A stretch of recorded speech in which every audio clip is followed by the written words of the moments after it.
कल्पना करो, तुम एक ऐसे भारत में खड़े हो जहां न मोबाइल है, न ट्रेन, न इंटरनेट, लेकिन हर दिशा में इतिहास की धड़कन सुनाई देती है।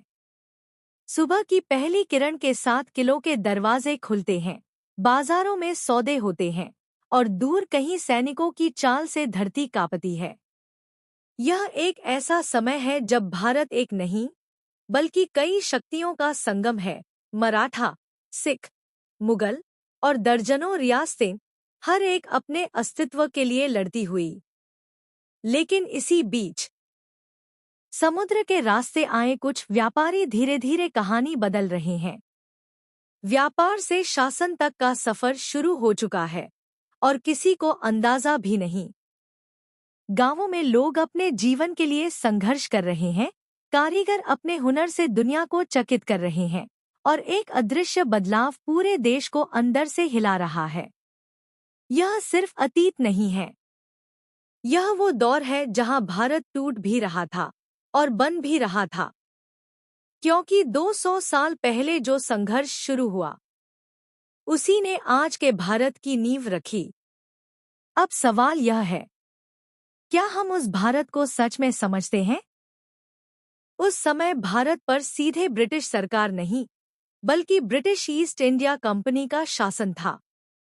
बहादुर शाह जफर नाम के मुगल बादशाह थे, लेकिन असली ताकत उनके पास नहीं थी। मराठा, सिख और कई रियासतें अलग अलग जगहों पर राज कर रही थी। भारत पूरी तरह से एकजुट देश नहीं था।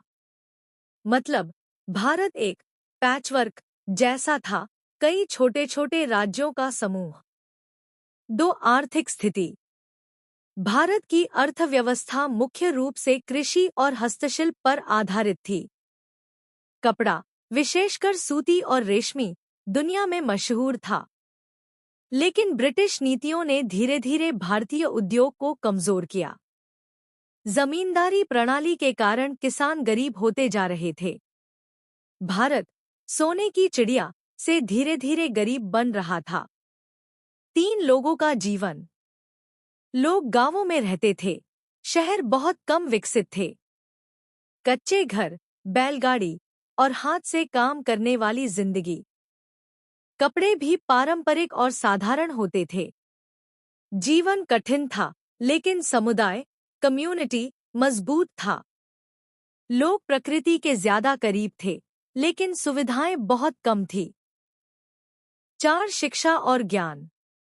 स्कूल आज जैसे नहीं थे। गुरुकुल, मदरसे और पाठशालाएं ही शिक्षा के केंद्र थे।